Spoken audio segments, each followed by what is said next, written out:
Donc comme je l'avais dit ici, nous allons continuer le remplissage du tableau. Mais pour cette fois-ci, ce n'est pas au programmeur de donner les valeurs au tableau. C'est l'utilisateur de l'application là. C'est lui qui va saisir. C'est-à-dire le programme va demander à l'utilisateur d'entrer une valeur quoi. Et maintenant, on va stocker cette valeur dans une position donnée du tableau. Ça peut aller. Ce n'est pas très compliqué. Tu sais déjà faire scanf. Donc en réalité, tu as déjà presque fini au fait. Donc ici, on va dire quoi? On va dire scanf comme c'est comme ce qu'on fait avec les simples variables. Il n'y a rien de difficile dedans. La différence, c'est les positions au fait. Ce que tu sais faire avec les variables, c'est ça on fait avec les tableaux aussi. Mais il faut préciser la position de l'élément que tu veux traiter. C'est tout. Hein. Parce que le tableau contient plusieurs éléments. Donc, il faut préciser la position de l'élément. Si par exemple, ici, je demande à l'utilisateur de donner le premier élément du tableau. Ça peut aller.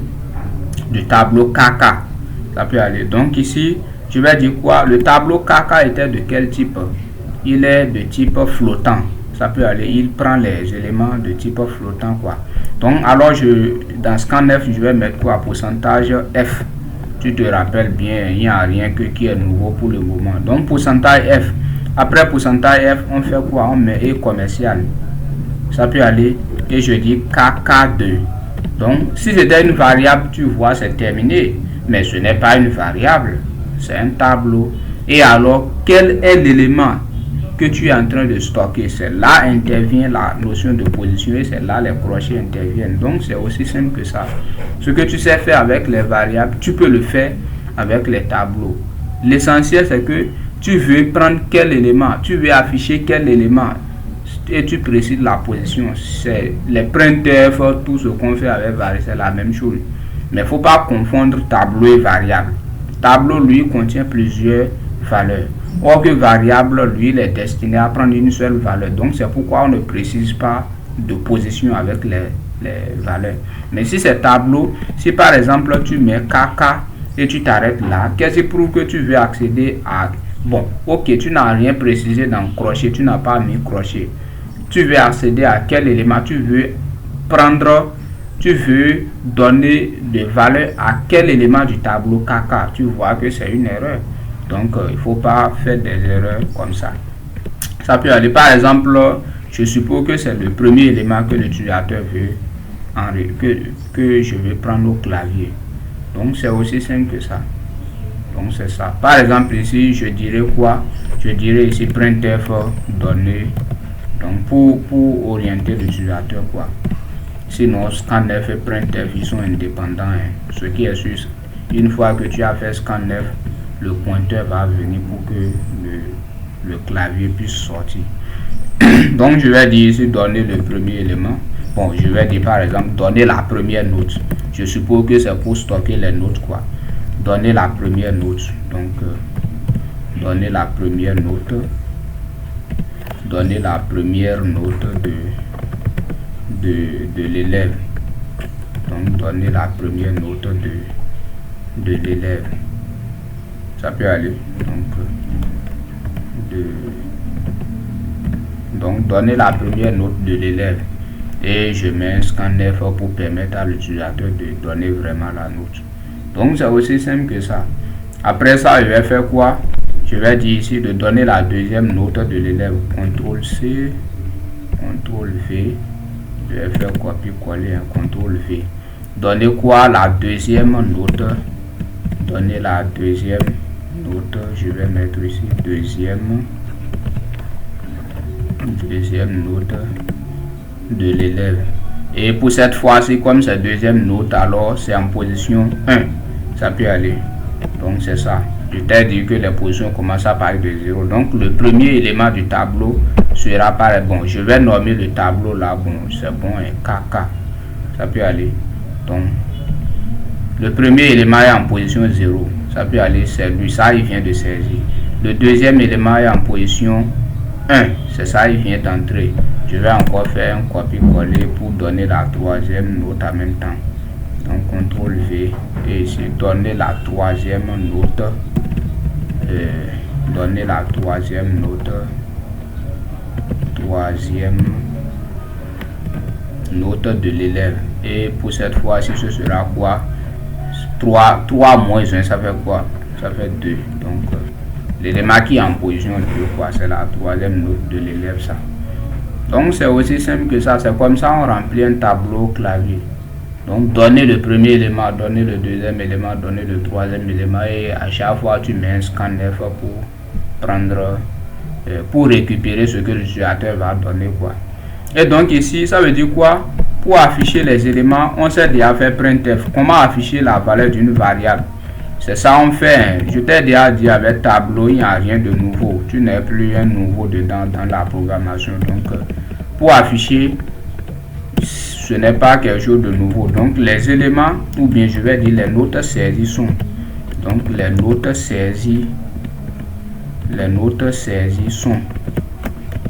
Bon, les notes qu'il vient de donner là, quoi, les notes, première note, deuxième note, troisième note. Donc, les notes saisies sont. Et je vais faire quoi? Je vais faire des printf ici. Donc, printf,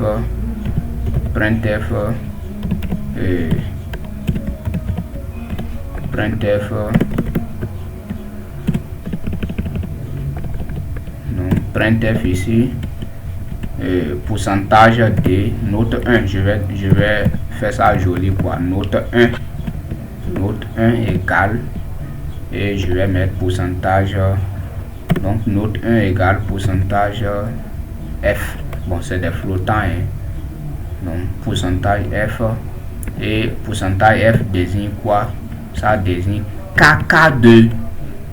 On a dit quoi? On veut la première note, par exemple. Je sais que le premier élément d'un tableau en programmation C est en position 0 et c'est fini. Donc, après ça, je vais faire note 2. Donc, CTRL C, CTRL V. Donc, note 2 égale pourcentage 2. Donc, pourcentage F. Et pourcentage F désigne quoi? Je veux le deuxième élément. Je sais qu'il est en position 1 parce que les positions commencent à partir de 0. Ça peut aller. Après ça, je vais faire la même chose. La troisième note qu'il vient de saisir, c'est-à-dire ce qu'on vient de mettre en œuvre. Donc, note 3 égale. Donc, note 3 égale à pourcentage D et je mets quoi? 2. Ça peut aller. Donc, c'est ça, par exemple. Donc, c'est aussi simple que ça. Tel que tu affiches les valeurs d'une variable, c'est comme ça que tu vas afficher les valeurs d'un tableau. Bon, il n'y a rien de difficile dedans. Il n'y a rien de difficile dans le tableau. Dès que tu sais manipuler les variables, en réalité, pour manipuler les tableaux, ce n'est pas trop compliqué. Donc ici, on va s'arrêter là avec ces 3 vidéos. J'espère que tu vas pouvoir t'entraîner sur le tableau. Je vais te donner des exercices. Hein. Toi, tu es un gros paresseux. C'est avec des exercices là que tu travailles. Je ne sais pas. Je me demande même si derrière moi tu travailles. Et j'ai raison, quoi. Je sais que tu ne travailles pas. Je sais que tu te distrais. Tu crois que tu es encore débutant et je vais tout dire. Est-ce que moi j'ai ton temps? On a déjà presque tout fait. Donc déjà là, si vraiment tu veux faire la programmation là, avec les petites notions qu'on a, il y a de petits exercices qu'on a fait. Tu peux modifier, remodifier chaque jour, les bombarder s'il y a des erreurs, tu corriges ainsi de suite jusqu'à toi-même. C'est que jusqu'à l'inspiration vient, quoi. Jusqu'à finalement tu crées de petits exercices toi-même et tu peux désormais donner des cours aux autres aussi, aux autres débutants qui ne connaissent rien. Tu peux déjà les former. Là, tu peux déjà répondre aux petites questions, quoi. C'est comme ça, il n'y a rien de difficile dedans. Mais tu crois que bon, on va tout faire, Ousmane va tout me donner. Qu'est-ce que moi je vais te donner? L'informatique, c'est l'expérience. Moi, je vais juste te donner les cours. Est-ce que moi je sais quelle application tu vas créer demain? Celui qui m'a donné formation là, est-ce que lui savait que j'allais créer une application qui va permettre d'apprendre le langage C? Est-ce que lui savait? Donc lui ne connaît rien, il m'a juste donné les cours et c'est fini. Lui ne sait pas ce que je vais faire avec les cours là. Il ne sait pas quel site web moi je vais créer. Donc il ne peut pas imaginer tout me donner. Non, il va juste me donner les cours. Si les cours sont compris, lui il est déjà content, c'est tout. Hein. Donc tout ce que tu as à faire, c'est de lire ton PDF là. Hein. Il faut lire ton document là, quoi.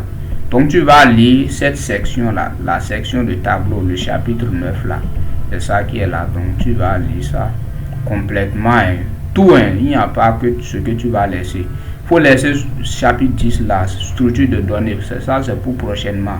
Ça ne te concerne pas. Moi, j'ai parlé de quoi? J'ai parlé de cette page-là seule. Chapitre 9, les tableaux. C'est ça que tu vas lire.